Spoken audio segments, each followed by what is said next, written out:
Hello again, it's me, your favorite chef in faith, Musam Classy, and welcome to chapter 5 of GodCast.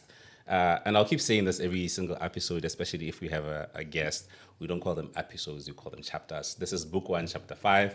And, the gentleman that we have on today, he hit me up and just said, yo, you guys are doing an amazing job. And instantly I was like, you know what? We need to have that gent in the one of the chapters.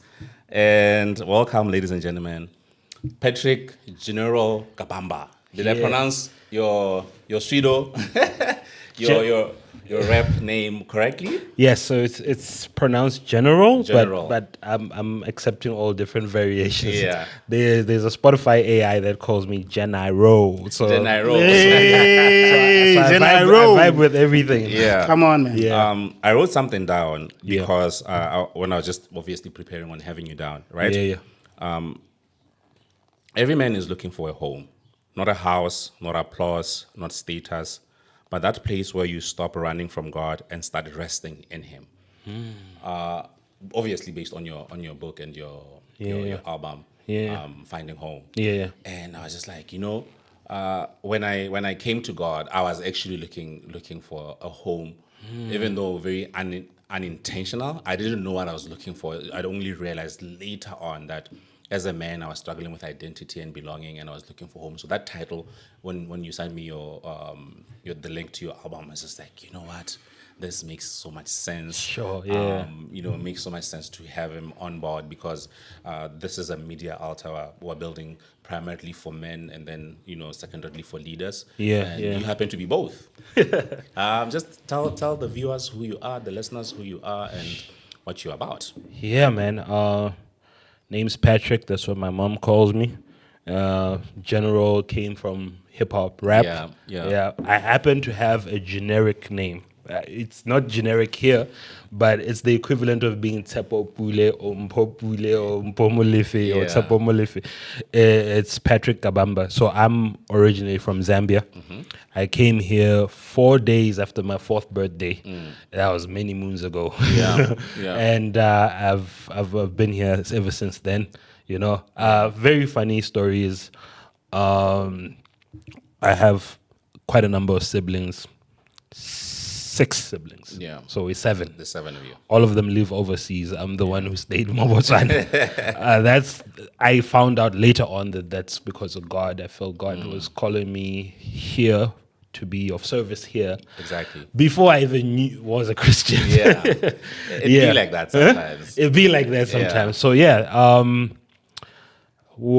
creative, mainly a musical creative that started with hip hop, started with rap battles and rap.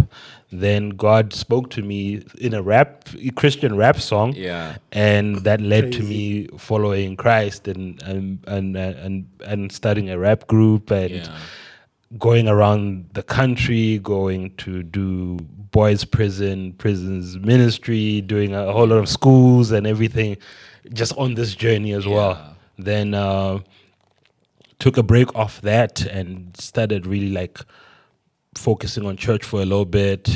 During that process, I also got married here. Lovely wife, lovely life. Yeah. Then I'm coming back to music. So the music, the album name it's multifaceted. It's finding home because finding that journey back to doing music again, but also finding that my place and in my calling in Christ, and all of us just taking this journey of life.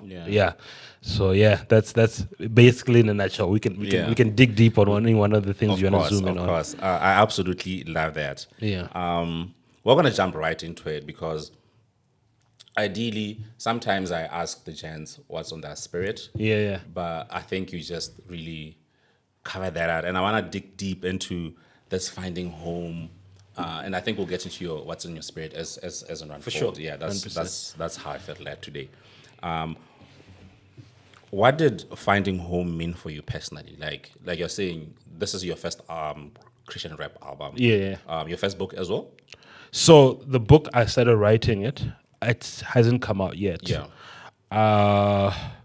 we'll talk about the book, but Yeah. just personally, what finding home is just the general journey of a Christian. A Christian goes through to kind of heal, get us better. I'm thinking about the prodigal son. Yeah. When he realized that the pig's slop and everything, he had much better. Yeah. Right?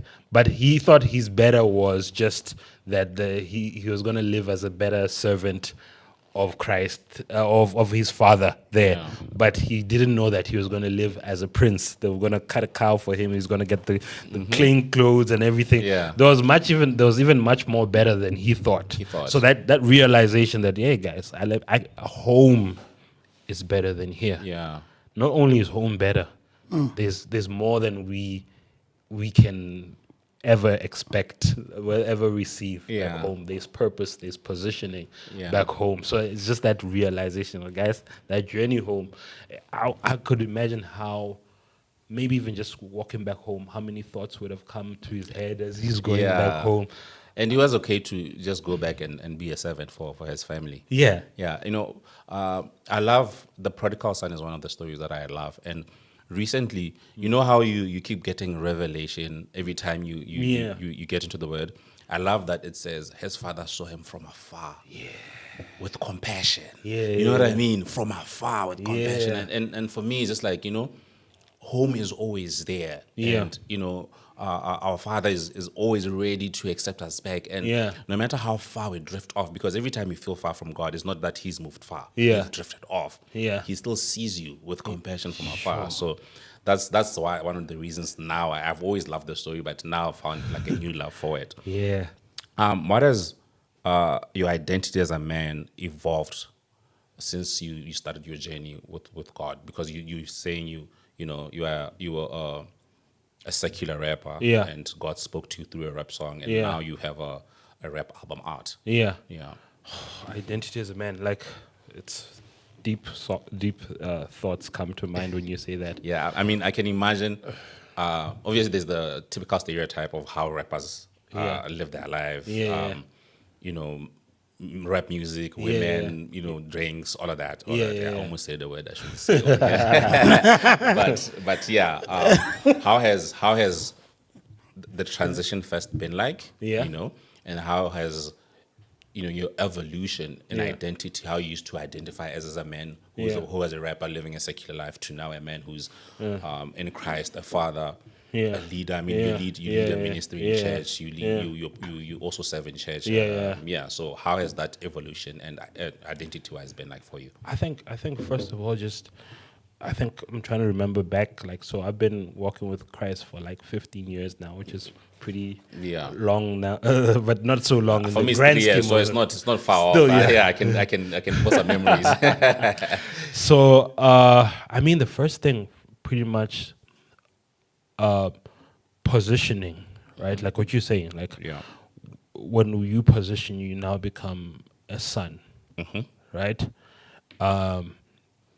I started realizing that as a man, like also as a leader, you can't follow. You can't. If you can't follow, you can't lead. We follow because we follow Christ. Then that's how we lead, because we're also under authority. There's this. We're under authority, but there's also an authority. There's authority over us, and we are on authority over other different people. So there's that alignment. There's a hierarchy. Yeah. I didn't know that. I started learning that as I started going. Then also just like growing into manhood is also growing into understanding that you're responsible for different things, but also your power is you become empowered through Christ to do different things as well. So that's over time. That has been one of the big things that I've understand in just growing to man. I remember also being amongst community. One of the things is I grew up in a home without a dad. Yeah. Not because he ran away or anything, because he passed away when I was pretty young. Yeah. Then I was also the only guy in the house, right? So only guy, middle child, and I would assume. when I was duties of a dad. yes, early I uses on, the yeah. duties of a leader, but also act in rebellion because you're the Yeah. man, Yeah. right? So when my father passed away, my mom God was working through her heart, and she started like going to church and stuff like that. So we started just tagging along. Everybody was Yeah. tagging along. The Yeah. whole family is tagging along. Then when I turned 11, 12, I started going, nah, Yeah, and this is not for me. Yeah. There's a few things that I didn't like seeing in Yeah. church, and I was like, nah, none of this is for me. So I started rebelling. And sometimes I was locked outside of the house. Sometimes I was locked inside of the house. Yeah. There was no allowance. There was no. It was. You know what? That's what mothers do, man. Yeah. I was also locked in the house because on Sunday when I didn't want to go to church, Yeah. my mom would lock me inside the house. He should leave you in the house. Yeah, oh yeah. Come back when. Yeah, come back. I don't think I was that rebellious. And also, I think my rebellion stint wasn't stretched. I remember my mom stopped beating me when I was 12. For whatever reason, Yeah. she would beat me. But when I was 12, I was like, hey, I'm not a kid. Hey, at 12. Yeah, at 12. I remember having something similar. Yeah, to that. my mom stopped beating me then, Yeah. and she stopped scolding me then. Yeah. It became a conversation day after. Since, you know, and it's one of those things I sit with Yeah. as an adult. I'm like, I think 11, 12. Yeah. Where was I getting off saying that to my mom? Or, you know what I mean? But just like you, Yeah. I grew up without a father Yeah. in the house. Yeah. I've never known him. Yeah. I've only learned of his name and where he's from like 3 years ago. So Okay. identity-wise, obviously, it's one of those things I'm working through. Yeah. But yeah, I like that the conversation is segueing this way because it's leading to my next question. Right? Yeah. You lead a men's group, Yeah, a men's for sure. ministry. Yeah. What are the main issues that you realize men have while you are leading them in this particular group? I'll start from the beginning. Specifically, I used to, from the very beginning when I joined church, like I'm a charismatic, sort of, maybe with a seat belt. Yeah. Yeah. In the charismatic space, specifically of Christian space, there's not a lot of men, and there are things like biblical manhood, how do we grow as men and stuff like that I was just like, how do we navigate this? At first, when I started, I just did like a home group, like a connect group that was just specifically men. Yeah. That was like, guys, I'm learning, but I think there are other people that need to learn. Let's learn together. Yeah. Then it evolved into a little group that we called Lion's Cage, actually. Then Crazy. it was about 30 or 40 guys. Crazy. Yeah, it was 30 or 40 guys that we used to just hang around with. Yeah, some of the guys you might know. We'll chat the names after. Yeah. That we used to just like once a week, just go through the books of the Bible and kind of navigate that. As a man, what do you think? So one of the books we went through was the book of James, which is a powerful, amazing book. Then we used to just navigate. As a man, how would you tackle this thing? Yeah. How do you? And it was very helpful for us because we are now looking specifically through a lens of how does this affect us as men? Yeah. Then right now, currently in the church I go to, I started noticing like sometimes church attendance, you find the ratio not balancing. Yeah. Not enough men. They're like sometimes it will be like 15% of everybody there because somehow God just shows me these things. Well, we're just talking off air about how my first few months in my church, I noticed there were a lot less men. Yeah. And of recent, there was a prayer night. And so it makes sense because your ministry is with men. Same as with me. So someone might not notice, or they notice and it's not sticking not out to you. It clicking, sticks out to you a lot more. So I'm noticing. So I started having a chat with the pastor of my church, just saying, and I remember this burden of the thing I used to do, the same Lion's Cage thing. Yeah. But I was like, I started valuing the local church a little bit more over time, and seeing how instrumental it is in just the growth of man and the community it brings. You can do a group outside of church, but it won't have the same resources that it will inside of church, because there's a lot more things that you can bring together. So that's one of the things that now that I realize, like this men's group is within a church structure. It helps more. Yeah. So what I've noticed, getting back to your question, we are not talking. We are not talking as men. Completely agree. We are not talking. We're not opening up. There are a couple of things I've seen. I've realized there's we can get deep here. Yeah, let's go. Let's jump in. Let's get deep. Go deeper, man of God. There's a specific guy. He's a friend of mine. Now a friend of mine. I started meeting him when walking my dogs. We were just chatting, and when we started chatting, I could tell that this guy is not going through. He's not. His life at home is not so good. So, but I wasn't pushy or anything, because I wanted him to open up himself naturally himself. So it took about 1.5 years, right, for him to eventually open up. And when he opened up, this is going to be a little bit deep. Yeah. He told me that he had an altercation with his wife, and he laid hands on his wife. Yeah. He beat his wife. Yeah. Yes, crazy. Shock all And over. where I grew up, there was a lot of trauma where I grew up. I grew up at the Sweets Flats, and at that time it was different from how it was now. It was like everyone knew everyone's stories, so you could tell there were things where we saw that there were people abuse and stuff like that. So that triggered me Nice. when he said that, and immediately he said that I was trying to throw hands on him, and I held back a bit. Yeah. And I told him to please tell me the whole story from beginning to end. Yeah.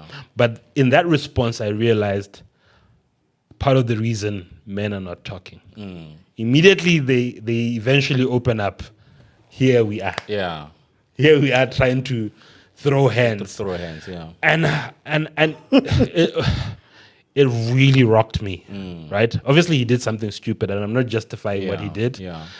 And when he told me his whole story, it's still stupid, but you kind of understand the domino effect of bad decisions. Had he spoken up 1.5 years before, or 2 years before, or 3 years before, then a lot could be avoided by just saying, yo, bro, or yo, big bro, or whatever the situation is. Just, like you're saying, a lot of us as men, we struggle a lot with opening up. And I peg it to the society we've grown up in, where being vulnerable as a man is a sign of weakness, while it's actually the opposite.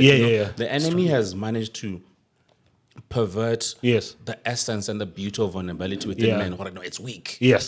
And society has also like accelerated, and you know what I mean. It's we've poured. You know what I mean. And also the grace we apply to, like, I realized that I was not graceful in that situation. I was operating as society would operate. Yes, he did something really stupid, and yes, it became a court case, and it was something they were dealing with. The police were involved and stuff like that, right? So it was beyond me at that time. But the response, if I had not applied the grace after the trying to beat him up, he would have completely shut up. Right? And would have completely said, because I am the only person he had told outside of the therapist, counselor, and the police. I am the only person he had told that story. Part of the reason he did not told any people's story, because people are going to judge and people are going to, right? I'm not excusing anything. I mean, we right? can't justify. For whatever reason, it shouldn't get to that point. But so I understand. I understand, and I really hope everyone listening and watching, they understand. And they also understand the importance of extending grace. Harere, what he did is excusable. But it's rather, okay, fine, he did it. We need to deal with the issue that's there, because a lot of the time, we like to deal with the spider web, and not deal with the spider. You remove the spider web, it's gonna build another web elsewhere. So yes, I guess. And I also got him at he's much older than me, first of all. And I also got him at a time where if when I heard his whole story, the issues start from his childhood. Yeah. So he's in his 40s. When I told him, yo, you need to tell me this whole story. Yeah. So he went back to his childhood. He had to go back to his Yeah. childhood. And had to go back to That's certain someone in mistakes. therapy, by the way. If they're gonna go to their childhood, Yes, because he's yeah. working with a therapist with that one. And I told him, listen, I don't roll with people like this. Yeah. So you need to let it straight for me. And you know what? Like, as he started unfolding certain things, I started realizing, okay, there's a domino effect. If I beat him for this one, it doesn't clean dealing the with the whole- spider web. I'm dealing with the spider web. Yeah. I'm not dealing with the spider. Yeah. And I'm also applying things at a society level. Yeah. I need to build a strong enough bridge that he can walk on and we can walk this together. Yeah. Right? Already the police are involved. There's a court case. There's things involved that are already being sorted out there. And I need to come in as a man, let's get up. Yeah. Let's get up. Yeah. Let's find home. Let's find home. Let's find that so beautiful. that direction Yeah. that we need to go to. Yeah. That is my Yeah. recently that's my biggest change in the way I see Finding talking rest to men. in him. Yeah. Yeah. Yeah. So men are not talking, and if that's the response, and if that was only the response, men will take certain things to their grave. Yeah. And we need to build a safe enough space Yeah. for men to share stuff, not excusing bad characters, Yeah. but bringing things to the light. Yeah. That Yeah. they can be solved in the light. I think that's the one of the biggest things for me right now. Pastor Ted would like the bringing things to the light part. Oh my God. Because I love it too, by the way. Yeah. Honestly speaking, everything brought to light, Yeah. everything we bring to light Yeah. is one step closer to winning the battle against the enemy, because the more we keep things in the dark, Yeah. the deeper we're pulled Yeah. away from God, you know? Yeah, So I absolutely love that. And I agree with you, mate. The biggest issue with men is that we don't talk. Yeah. And when we say we don't talk, we don't allow ourselves to be vulnerable. You know what I mean? Yeah. My best friends, all of them used to have an issue with me that I'll only tell them I have a problem after I've sorted it out. You know what I mean? Why was that? I can do it myself.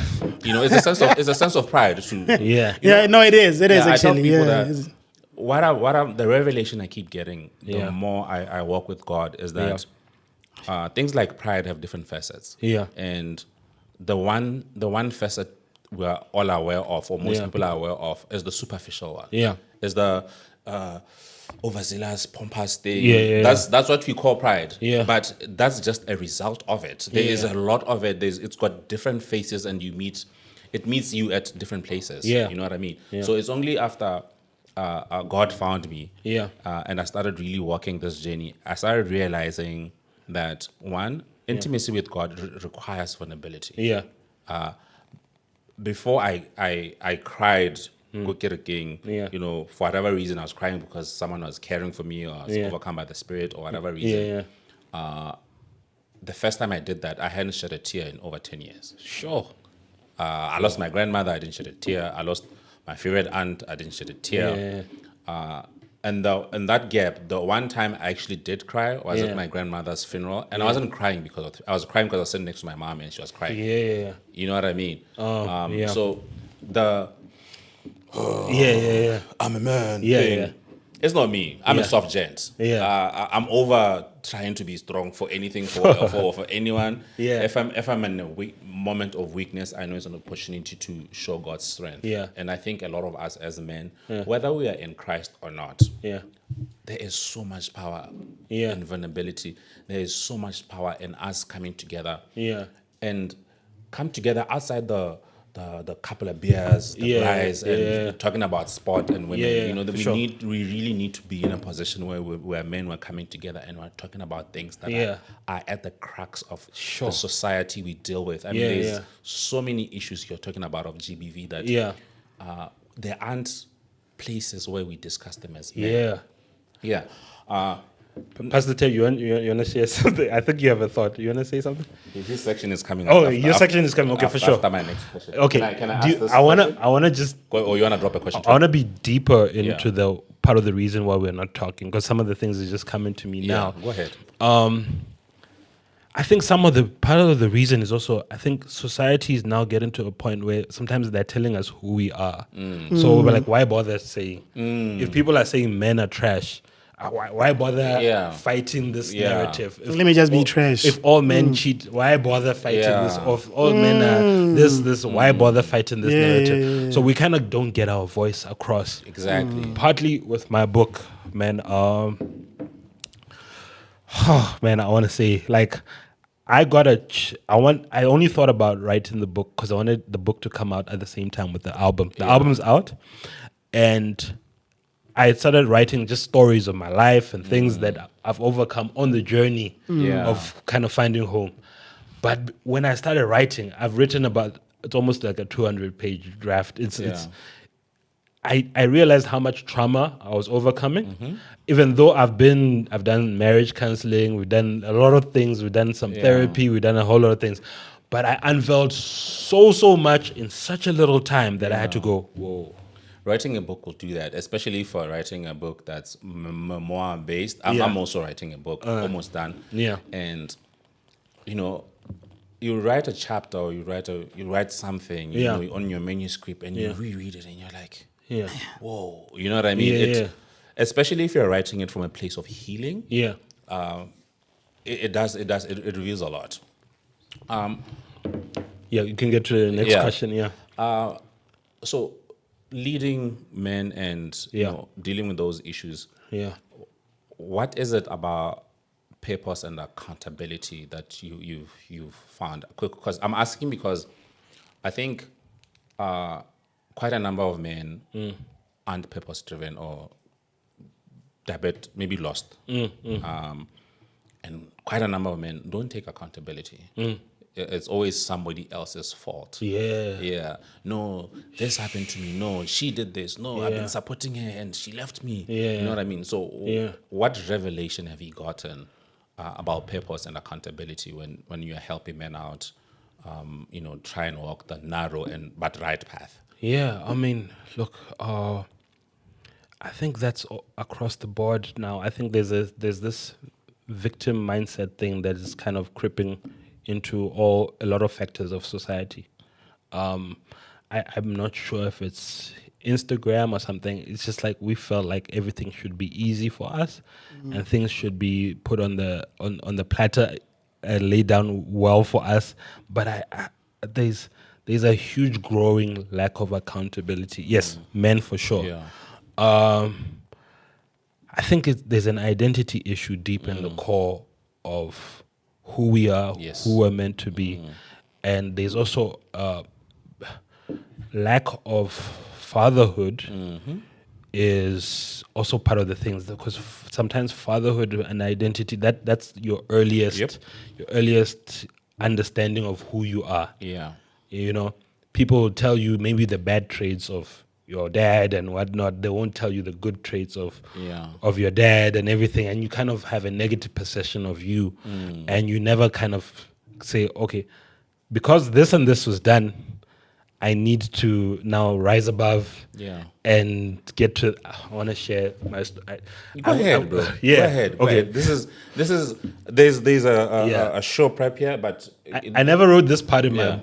I never wrote this part in my book, but now I think I need need to be recorded. So you must put it somewhere. I probably need to put it up. There's something that happened to me as a young guy. I think I was only told when I was about 2021 that I'm a natural leader. Before that, I never knew. My parents said you are the men of the house, but they never raised me as a leader. They never, I'm a little bit divergent. So when I was in Form 1, me coming from, I think I was a private school guy, then I went to my Kanogo University, then I became like a government guy. Then I think in the first 3 weeks of school, they choose who the monitor is. Like unanimously, the whole class just said, This guy. This is the guy, meaning me. Right? And I became the monitor. And I never clicked on, they see a leader in me. And when you thought it's because you're from private school. I thought maybe I'm a cool guy or you're something. twanging. The cool whatever. guy is here so he can be the. So here's the funniest thing that it's not funny thing. The 3 weeks later, I got into a fight. Yeah. 3 weeks later. 3 weeks after that, I was chosen to be Jesus, monitor. man. I got into a fight, right? And it was a stupid fight, but it was okay. Anyway, we it's good. But here's the thing: the teacher, our teacher, class teacher, said, "Hey, I heard about this fight. What was happening? Da da da da da." And it wasn't that deep of a fight. It was just okay. I won't get into it, but Was it a girl? yes, It's always we're not hard. fighting over a girl. I was actually fighting a girl. Ooh, Oh, I wait. didn't- Wait. I need to, okay, yeah. So here's the thing. The girl was the one hitting me. I was pushing back. Yeah. Okay. I was defending. Yeah. But the guys were like, yo, he got beat up. Dog. Like, He got yeah, beat up. imagine. I was defending. But it was my fault because I made fun of her and she retaliated. It was my fault. It Yeah. was my fault. Yeah. But then, so the teacher asked me this question. We're cool now. I actually met her sometime. We're cool now. But she used to bring it up like, yo, I want to beat this dude up. Like, I'm like, please. Like, anyway, so the teacher brought up this question. That was really important. And this is what a lot of men face. They said, based on your behavior, do you think you're still fit to be a class monitor? Jesus. Yeah. That's a tough question. I should have said yes, but I said no. Yeah. And that gave an excuse for me to continue getting into fights. If I can tell you how many fights I kept getting into, instead of saying, no, I'll change, I'll correct my behavior, I'll become better. No, Purpose and accountability. I said, no, I'm not fit. And now Not taking accountability. I'm not taking accountability. I don't carry leadership purpose. Yes, I'm not correcting this behavior. I continued getting into fights, for stupid stuff and for like it was. But as men, we need to be given the platform to do better, Yeah. and we need to be told that no, this thing can change. Yeah. You are better than this. You are put here unanimously for a reason. Yeah. I should have had that. Obviously, look, I was young, but these mistakes are the mistakes I share with, course, with everybody. yeah. I should have said, no. You are better than this. You can grow better than this. But that opened okay. Yeah. I'm a fight. Yeah. What is that? You know, what I love about the way God operates is that every single thing every single negative thing that's happened to you or you've done, He will take that and use it for good. You know what I mean? So now I'm pretty sure with the young gents you meet gents who are exactly like you. You know what I mean? I tell Tsepo all the time that, bro, I used to be you. Yeah. You know what I mean? So there isn't a thing you can say that you've done or you're doing under the sun that I can tell you whether it's good or bad for you because I used to do the same things you're doing. Yeah. I used to, have the same thoughts you're having. That's why I can, you know what I mean? He'll go on and talking and I'll let him talk and afterwards I'm like, I didn't see the connection. Yeah, you're right, man. 100%. I've took a knife to school. I've had knives pulled on me. Like we've been fights. Like now I can talk to guys. I remember just those tools gave me a little bit of bravery to go into like juvenile prison and they call it boys prison here. So to boys prison and chat with the guys and. You can relate with some of the stories. You can relate that God wastes nothing. He wastes nothing of our experience of our lives, and we can overcome. Yeah, we can overcome. We can always overcome. Yeah, a couple of weeks ago, our pastor was anointing some leaders. I lead a department called King, and for me, he was like, Mosa, I see you working with young boys who are dealing with brokenness. You know what I mean? And for a very long time, I felt broken. You know, and I was just like, this man doesn't even know I have plans like this. You know what I mean? If I was anyone who's ever doubted the power of God or the hand of God over my life or the calling of God over my life, that moment alone would have, you know what I mean? But fortunately for me, I'm, you know, further down the journey I am, and I'm so grateful for within a space of 3 years, I can be in a position to say, you know, I'm taking on my mental and I'm taking it head on. I mean, this media altar, this platform is specifically for issues like that. Can I ask you a question? Like, what gives you the boldness to do that in 3? I'll tell you, when I came to Christ, my neighborhood, the person I used to be, this was before the Bible app. Yeah. I used to hide my Bible while walking through the neighborhood. We had in phase 4 when I like Pennywise bar, so I had to walk through the penny. I was like Hiding a Bible. in the cart, or I would put it in a plastic bag and swing it like it's not a Bible. What gave you the bravery? Like, even like, I just think it's really the grace of God. Amen, and man. one personality trait about me is that either I'm doing it or I'm not doing it. Okay. So Yeah, I'll go to the furthest extreme of doing something. I'm a commitment person with everything that I do, right? Yeah. Either we're doing it or we're not doing it. Like, how do you, because you looking at your social media, because I've seen your social media for a bit, you are kind of like the cool guy with the cool friends. Like, were you worried that you're going to lose some of that cool? I was just telling Tepo. Tepo that Actually, that's a brilliant question. I want to know.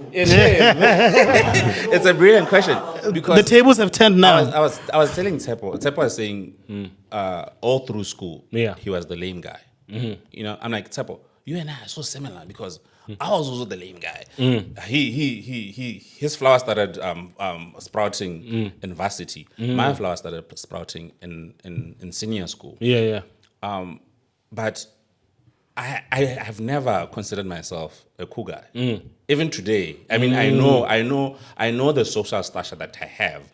But for me, it's just like Nike Mosa. You know, some will see Chef Mosa, some will see the restaurateur, some will see the content creator. They'll see all of these things. I that's not my identity. I think for me, I can attribute a lot of the way I see life and the way I see myself to my mom. My mother has always affirmed me. You know, even with, you know, having the difficulty of belonging and identity as a man, but I've always been affirmed enough. You know what I mean? I've always been affirmed. No, you are smart. I know I was a smart kid. I you know what I mean? But I never worried. If anything, really, I can do without all the attention. Do you mind losing friends, or If you're not losing friends, you aren't growing.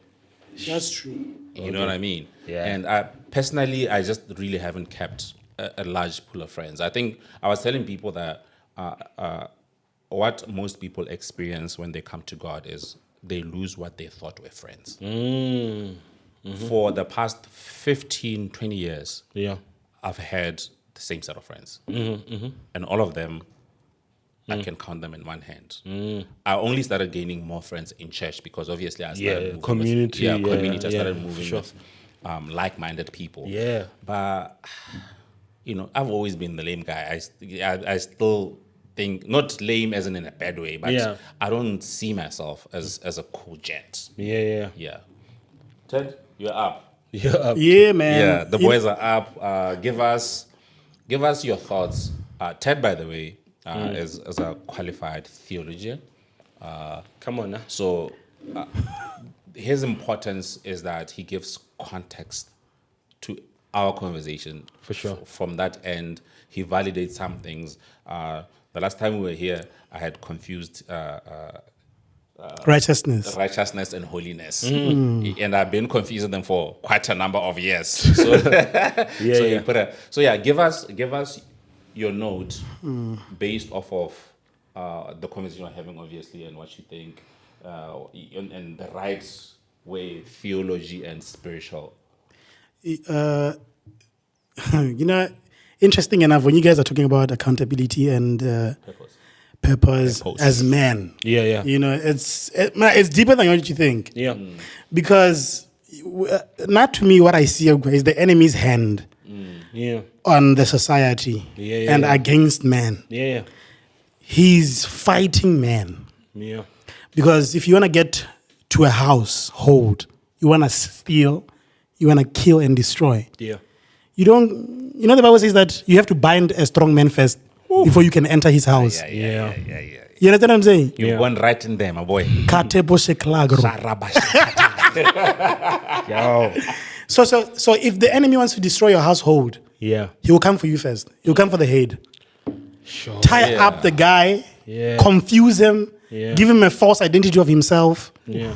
mess up his life, his lineage, and then now he would have access to the children, the wife, and everything else. Yeah. So this manhood thing, this discipleship, yabanna, this man, let's speak. Yeah. It's not a light thing. Yeah.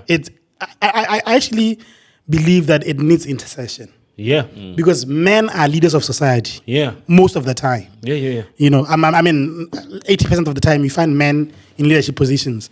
The time that you see that a woman is put there is because a man failed. And I don't have anything against women. And I'm just saying that our position as men, gents, it's the enemy is fighting us. Yeah. But we need to get the tools, and the tools are in the church getting discipled. Yeah. That's submission. Yeah. That's accountability. Yeah. And from those things you get identity.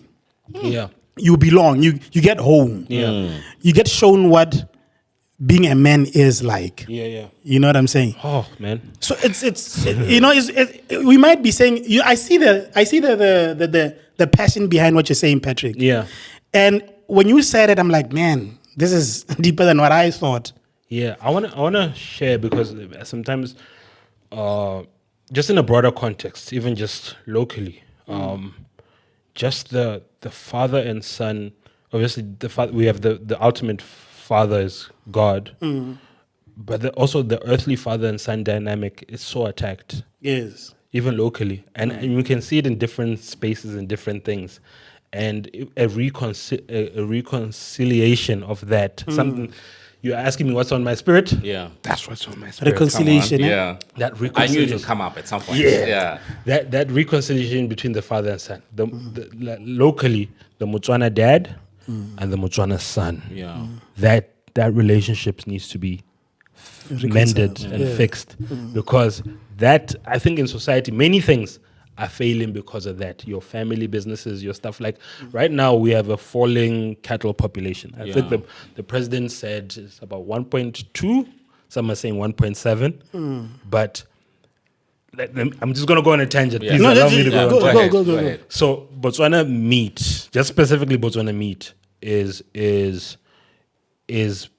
that the quality of the meat is outstanding. Yes. It's pretty much one of the best meats I've ever tasted. Yeah. I've had Brazilian meat that comes really close though. Yeah. I've had Ugandan, Rwandan. I missed home.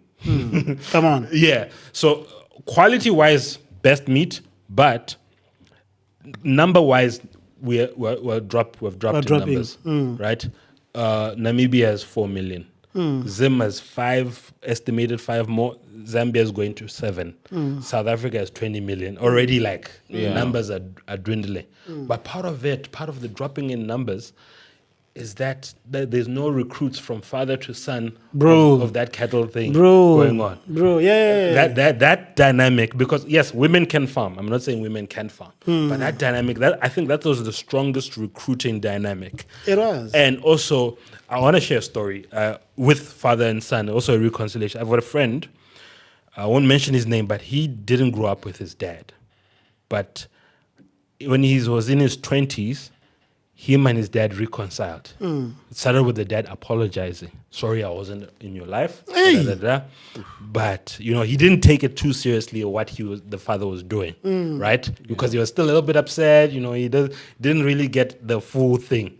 But the father apologized. He said, hey, listen. And the guy was trying to get married. So he said, listen, I'm going to support you fully for your marriage. And I got some cattle. I'm going to help you out. We're going to be straight. And that journey went. And when he was getting married, the father kind of told him, hey, listen, I'm not too sure about this whole thing. Can you just wait a bit and let's see how this thing pans out? Father telling son. Yeah. Son is like, who is this guy now?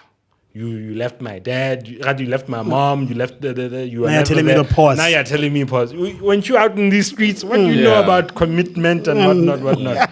So the guy didn't listen to him. Yeah. Right? Fast forward a couple of years, divorce. Yeah. Jesus. He was left with nothing, right? He came knocking At the father's house. at his father's house. His father welcomed him in. This is a real story, actual Yeah. story, right? His father welcomed him in. He was doing the triangle of depression: bedroom, toilet, kitchen. Bedroom, that triangle. The triangle of depression. That's Bedroom, toilet. He was lost in that triangle, yeah. right? And the father one time is just saying, "Hey, listen, I'm going to the farm. Let's get you out of that." But even in that process, the father was also praying with him. Yeah. You know, encouraging him, you need to get back up. You need to do this. They started going to the farm. Every other week they would go to the farm. And the guy, he never grew up really in that space, in that world. But the father would see, this guy, I'm seeing there's something here. Yeah. Yeah. You know, passionate. he's loving this thing. Yes. Couple months down the line, 6 months down the line, this guy is he's going on his own. That triangle is disturbed. He's got a job now. He's kind of getting his foot together and stuff. Yeah. Father sits him down. Real talk. This is an actual story. He said, hey, listen, before you came back, I'm an old man now, but before you came back here and started doing this rounds with me, I was actually thinking of closing everything down and selling this thing. Jesus. Couple of Indians, they were saying some nice zeros that were looking very nice. And I was ready to go for these zeros. But since you are here and I can see your passion, I want to leave everything to you. Wow. Actual story. Come on, man. And the guy started, dating again. He brought his current wife to the space. The father saw the wife. A couple of weeks, he's like, no, this is the one. Yeah. This is the one. You have my full blessing. When you saw the guy is delaying, said to him, hey, if you're delaying, I'm gonna take the cows myself. Yeah. Like I'm gonna sort this out myself. I'll go myself. I'll do it for you if you because this girl's the one. Yeah. And you can see like that reconciliation has brought a legacy. Yeah. It's brought riches. He's gone further, right? Yeah. But here's the thing. It has to happen earlier. Right now, he's learning things with the cows that you should have been learning when you was 10, 12 years old. But still beautiful. Yeah. And look at a family like the Mahangs, which it's a family business. And look how far they've gone. Yeah. That's legacy. That's legacy. legacy, And we keep just, if that unites, man, we can go far. Hey, with bro. it. This always happens, right? You've inadvertently answered a few